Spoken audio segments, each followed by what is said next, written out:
Today we are making this barnwood apple sign for the front porch of the dollhouse. Stay tuned and see how fun and easy it is to make.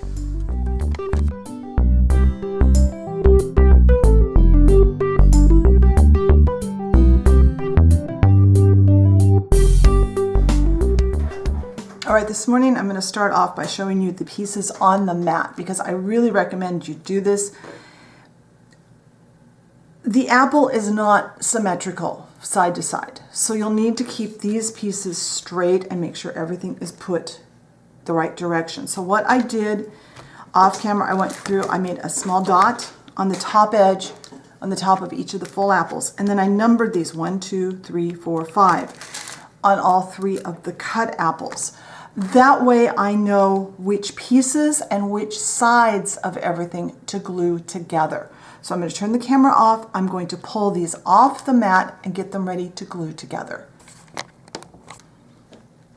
All right, I've pulled all the pieces off the mat and I've separated them into piles of like pieces. I've also put glue on this container. Now I had somebody ask me in a private message the other day about these. This is a container that guacamole came in. This is a cat food container. They fit perfectly and that keeps my glue good for several hours. I found that combination to be really useful. So now let's start gluing. I won't make you watch me glue all of these together, but I'll glue a few on camera. Make sure that those numbers or dots are going to all go up when you glue. That will help you to keep everything straight. And my hands are going to shake. Awesome. It is early in the day. As you guys know, if you watch my channel, that's always worse first thing in the morning. But I've got stuff going on later, so I need to get filming. And besides that, I want to get this put together because I'm really excited about this apple sign. Now, let's talk first about the pattern. This is another pattern that I have made for you guys to download for free from the blog post. The link will be in the blog post for this video, and the link to the blog post is in the description box below the video. So you can easily find it. In the download, there are 3 different items. It should all download as a single file. By the way, I've uploaded them, but I don't know if that works for everybody or not. You will get a PNG file that you can resize and put into your Cricut, I would assume your Silhouette, whatever electronic cutting machine you have. You will get a text file that gives you the details and some hints about doing that. You will also get a PDF that is designed to be printed and then cut with scissors.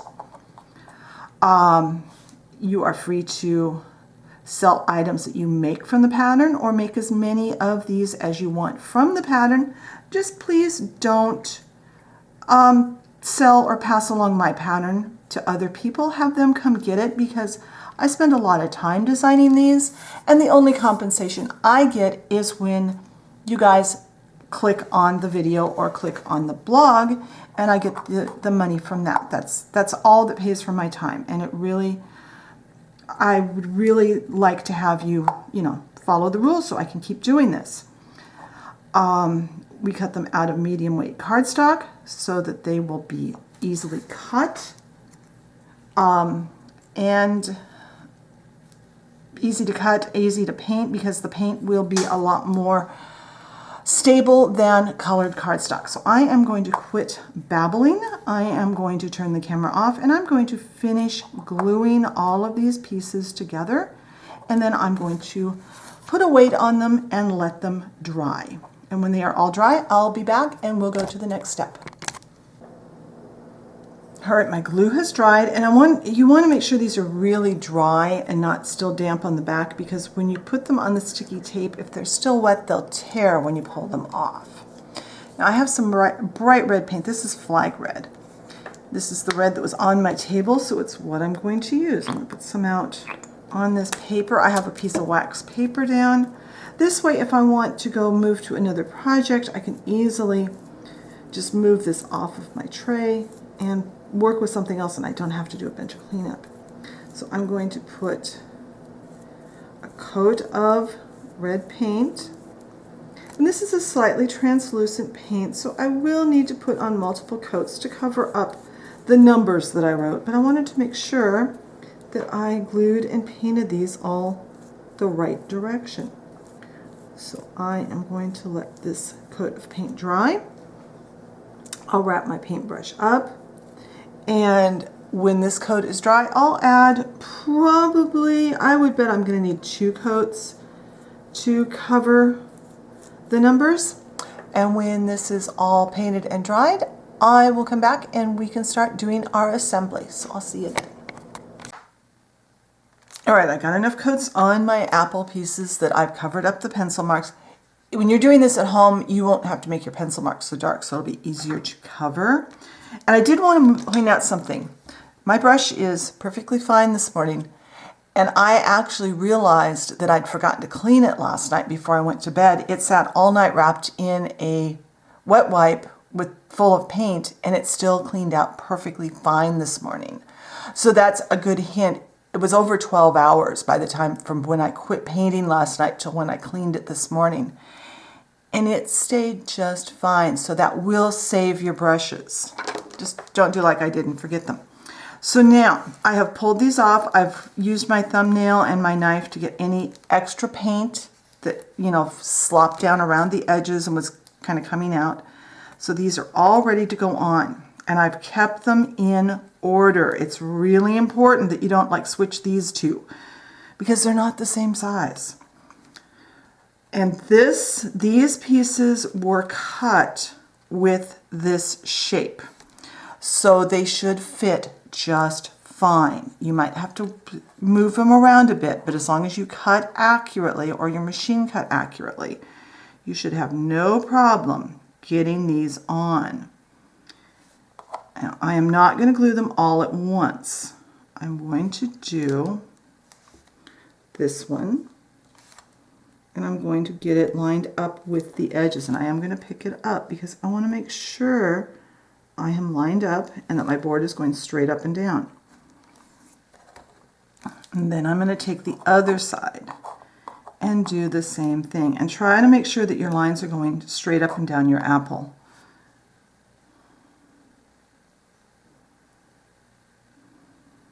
And then I'm going to take this one over here and I'm going to do the same thing, and I will fiddle with it off camera a bit too. Then the middle piece, keeping these guys in place here on your work surface and not mixing them up, because if they get mixed up they aren't going to fit. Put the back with glue. And you can line up the notch. Oh good, hands are shaking. It is very early in the morning. For some ungodly reason, I got up at like 5:30 this morning, and because I woke up at 4:30. So we started filming really early today. Now I am off camera going to make sure that these are straight. I'm going to kind of dry fit these in, make sure I've got an even gap. Yep, I'll do the other one off camera. I'm going to let this glue dry, because I don't want to accidentally shift these while I'm putting in the other two pieces. So when this glue dries, I'm going to cover this glue up. This is yesterday's glue, still just fine. Put that off to the side, get this dry, and then when it's all dry, I'll come back, we'll add the other two and move on to the rest of the project. All right, my glue has had time to get nice and set up and pretty dry, so I'm going to add the other two pieces, and like always off camera I'm going to do a little more finessing with them, but I'll show you the basic idea on camera.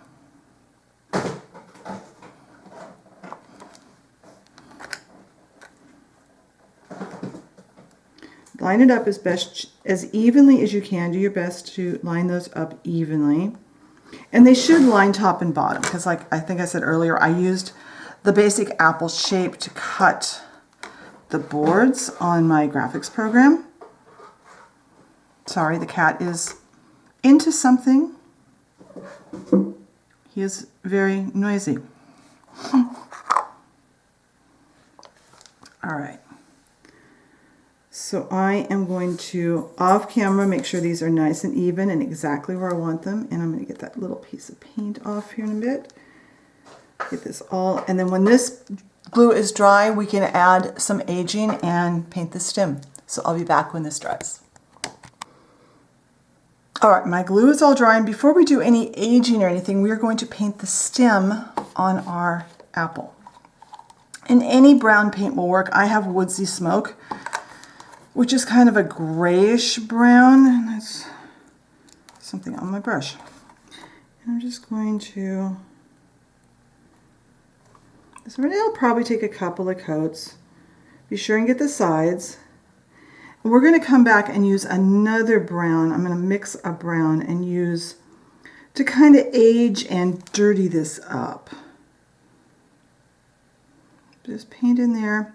You can do the top where the stem meets the apple however you want. I think what I'm going to do is get my dotting tool and kind of make a point to this. I do love using the dotting tool for a lot of this kind of detail work. So I will let that dry. When I've got a good coat on there that's dry, I'll come back and we will make this look kind of like aged, dirty barnwood. So I'll see you then. All right, now I want to add some aging to this wood, and I wanted kind of a orangey brown, and I couldn't find one. But I've got this Woodsy Smoke, which I've been using. So I'm going to put a drop of that here on this container. Just a little bit. And I've dug out this pumpkin color. And I played around with these off camera. And the two of these together make a color that's pretty close to what I was imagining. Let's add a little more brown to that. Now, if you've got a color that you like, go ahead and use that. But I just didn't have one. I didn't have quite the right color. I know I used to have a color almost exactly like this. All right, now I'm going to take kind of a big brush, and I have some water here. Dip my brush in the water and into the paint. Because what I want to do is create kind of a wash.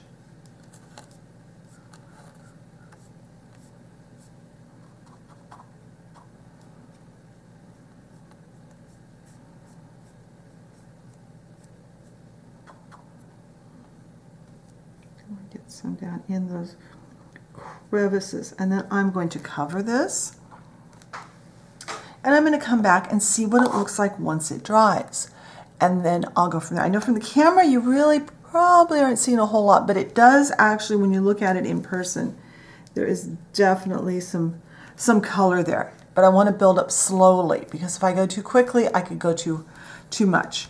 So I'll let this dry, and then I'll be back and we'll see if we need more. All right, the wash that we put on earlier is dry, and now I'm going to do just a little bit more. I think I want to get a little more water on there.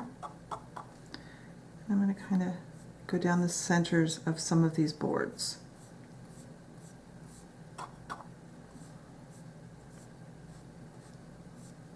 We want to tone down the red and kind of just make it look old. I'm really happy with that so far. We'll see how it looks when it dries. And this, when you're doing this, it's adding little tiny amounts at a time. Let it dry and then see how it looks. So when this dries, I'll come back and we'll take another look. All right, this wash has dried overnight, and I like the look, but I want to do a darker wash. So I was digging through a box that had some paints in it the other day, and I found this. I have no idea where this came from. But it's a tube of burnt umber that is it's a nice lighter weight burnt umber, and I've put some here, and I'm going to get water, and I'm using a relatively small brush because I want this to be relatively loose and just a little bit And I've got, this happens to be a dried out wet wipe, but I'm going to have that on hand to just take this back then. Mainly what I want is I want this to land in just a little on the top and mainly in those cracks. I want you to be able to see that this is made up of multiple boards. We don't want to get rid of that nice color we put on earlier. We just want to highlight it. And that is just what I was looking for. So I am going to let this dry. When this is dry, I'll come back and we'll put a clear finish on, and then we'll see how it looks on the dollhouse. All right, I'm going to make an adjustment here because the more I look at this, the more I realize I don't like the color of paint I used for the stem. So I've still got some of this dark brown that I used for the wash, and I'm going to paint over that. I was all ready to do my Mod Podge, and I realized yeah, I like that a lot better. You can do whatever you want on yours. I like the darker color a little better. I'm going to use my dotting tool to kind of shape this top. That I like much, much better. So I'm going to let this dry, then I'll come back and we'll put on a coat of Mod Podge. All right, that brown paint has dried and I like that much better. And I have my almost empty bottle of matte Mod Podge because I want to put a little bit of a finish on it. This container is so empty, there's not enough to really pour out. I do need to get someplace to get more. So I am going to go ahead and give this a coat. Now, if this had more Mod Podge in it, I would not be dipping my brush in there for a couple of reasons. Number one, I don't want to get the Mod Podge too high up on the brush, but also I wouldn't want to take a chance on getting any paint that might still be not completely cured into my Mod Podge. But this is so empty that I don't think that's an issue. It won't matter. There's not enough in there to worry about. I'm just trying to use up the end of it. So we will let this dry. When this side dries, I am going to flip it over and give the back side a coat of Mod Podge because I like to seal the back also. It just makes it a little more durable. And when both sides are dry, I will go over to put this on the front of the dollhouse and we can look at it in place. So I'll see you then. All right, our apple sign is dry and it's mounted on the front wall of the dollhouse. I love how this came out. Be sure and check the blog post because I'm going to talk over there a little bit about how you could customize this for your dollhouse a little further. I didn't have time to do that this week, but I will talk about that on the blog. So be sure and hop over there and read that. If you enjoyed today's video, be sure and hit the like button. Leave me a comment. What kinds of things would you like to see in future videos? If you enjoy my content and haven't subscribed, I encourage you hit that subscription button and the notification bell so you know when I put up a new video. Thank you very much for watching today, and I will talk to you next time. Bye.